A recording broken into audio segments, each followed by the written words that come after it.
السلام عليكم ورحمة الله تعالى وبركاته وين سلامي دمانتين ومعن العقال كسر هذا مقال كله أو حيص له أو كصابصن سيداس كوتشين لهاي دبليغ شذا أخيرا سيلا سعوتين مقالة ذي أسبوعا عن سوق لنا يوتيوب كا وحيكو صابصناين عدد كأوفوش حن دبليغ شذا وحنا soo sheegnay in dibadhigashadu ay tahay cadowgeena oo iska dhigaya saaxiibkeena waxaanu soo sheegnay waxa dibadhigasho tahay iyo farqiga u dhaxeeya dibadhigashada iyo caajiska sidoo kale waxaanu soo sheegnay 9 dhibaato oo laga dhaxlo dibadhigashada insha Allah taala maantana waxaanu eegi doonaa qaybtii ugu dambeysay caadada dibadhigashada oo ah sida loo joojiyo ku soo dhawaada YouTube-ka Macaan Cigaal barta baraarujinta bulshada وما سنتين صاحب يال وحنا قدقلينا موقالكينا إن شاء الله تعالى فضل موقالك اللايك صار هدي أتكو عصوبتها يبرتانا سبسكرايب له سيدي لسكيوتشو تشيو دبلغشادا نمبر 1 هورتا وإنا نقو آنسانا وأنا فهنا إن الدبلغشادو أي تهي عدو وقول لي تا إن سيتشينا هيا هدفيدا إيا وحيابها آنكالينا هاي نولوشينا قدوكا كواد إيا سكيوتشو تشينكرتيد دبلغشادا ودجينتا هدف عيمان waxaan ka wada akhyaaray qofku tusaalaahan hadii uu yiraahdo waxaan rabaa inaan bishaan dhimo culayskayga ama miisaankayga hadafkaasi ma ahan hadaf cayiman laakiin haduu qofku uu yiraahdo waxaan rabaa inaan bishaan miisaankayga aan dhimo ama culayskayga aan dhimo 2 kiilo 3 kiilo 4 kiilo waxa la yiraahdaa hadaf cayiman ayaa la yiraahdaa marka qofku waa inuu dejiyaa hadaf cayiman waa inuu dejiyaa insha Allah ta'ala sida ahdaafta loo degsado insha Allah ta'ala waxaanu qaban doonaa seminar ku saabsan oo aanu bixinay seminarka sanadka wixii faahfaahinaya soo faahfaahsan insha Allah ta'ala muuqaalada dambe ayaan si fiican kula wadaagi doonaa qodobka labaad ee loo baahan yahay qofku markuu iska joojinayo dibadhigashada waxa weeye qofku inuu xaqiiqsado waxyaabaha dibadhigashada ku sababay maxaa keenaya inaad dibadhigasho samaysid ma waxa kugu keenaya Facebook-ga teleefankaaga ma waxa kugu keenaya asxaab iyo bulsho aan la nooshahay ma waxa ku keenay maxay taa waxa sababaya inaad dibadhigashada aad samaysid waxaasi fahan markaad fahantina iska jooji tusaan waxaan xasuustaa yar saaxiibkay mar ayaan kulanay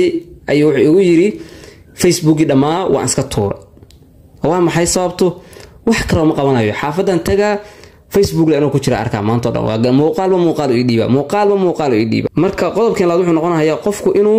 waxyaabaha ku sababaya inuu dibadhigasho sameeyo inuu ka taqalus inuu barto oo fahmo qodobkan saddexaad wuxuu noqonayaa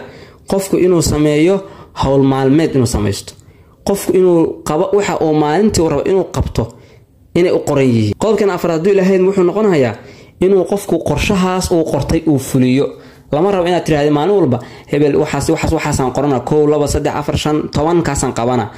oo hal iyo laba ka qabatay lama rabo waxa la rabaa inuu wixii ku qornaa oo maalinta yoomiyo ku qornaa ama bilo ku qornaa ama isbuuc ku qornaa inaad ku didaashid fulintooda inaad ku didaashid marka qodobkan afraad wuxuu noqonayaa inaad qorshahaaga fulisid ayaa laga rabaa qodobkan shanaad ilaahay wuxuu noqonayaa shaqooyinka aadka u adag u kala jabi qaybo yar yar waxa jirta shaqo aadan hal mar wada qaban karin waxa laga yaabaa inaad go'aansatay inaad isbuucan quraanka dhameysid oo ogaad dad baan u saalantahay in quraanka qof inuu quraanka hal maalin u dhameeyo laakiin waa inaanu kala jabin karnaa oo isbuucan u kala jabin karnaa maalin u kala jabin karnaa marka waa inaad sameysaa shaqooyinka aad kuugu badan waa inaad kuwa aad u kala jarta qodobkan lixaad oo aad u sameyn kartid caajiska jijin kartid wuxuu noqonayaa inaad mudnaan kala siisid hawlaha kugu qoran inaad mudnaan kala siisid laakiin haddii isku kaamid yihiin waxa dhani waxay noqonaysaa inaad ka caajistid hawlaha weyn ku kala muhiimsan yihiin 1 ya ku 2 ya ku 3 ya ku asaas weyn ku kala muhiimsan yihiin qodobkeena toddobaad haddii ilaahay oo la iskaga joojin karo dibadhigashada wuxuu noqonayaa inaad hawlahaaga ka bilowdid kan ugu adag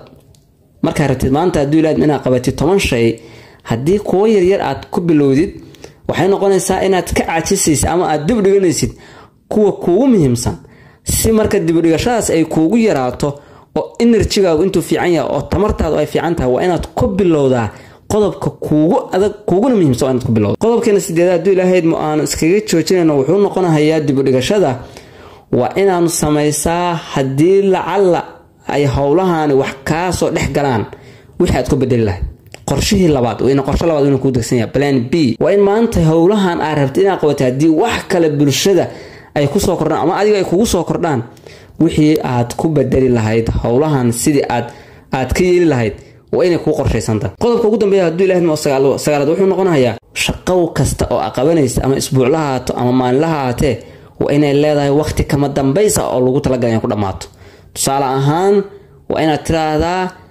maanta haduu ilaahay markay 5 saac inta la gaar ama 6 saac la gaarin waa inaad shaqo heblaay iska dhameeyo laakiin hadii maanta shaqo heblaay ay ku qoran tahay waqtiga aad dhameynaysidna aad war u hayn waxay noqon doontaa in waqtiga dhamaada aragtid kadibna qof u dibdhigasho sameeyo insha Allah taala muuqaalkan ayaan rabaa inaan ku soo gabagabeeyo caadadii dibdhigashada laakiin waxaan ku talinayaa in aan halkaas looga harin ee casharo badan laga barto cadawgeena koobaad aad ba ugu mahadsantiin daawashada muuqaalka fadlan muuqaalka like saar commentiga aad ba ugu mahadsantiin sida halkan ugu dhibatiin ilaa muuqaal dambe assalamu alaykum warahmatullahi ta'ala wabarakatuh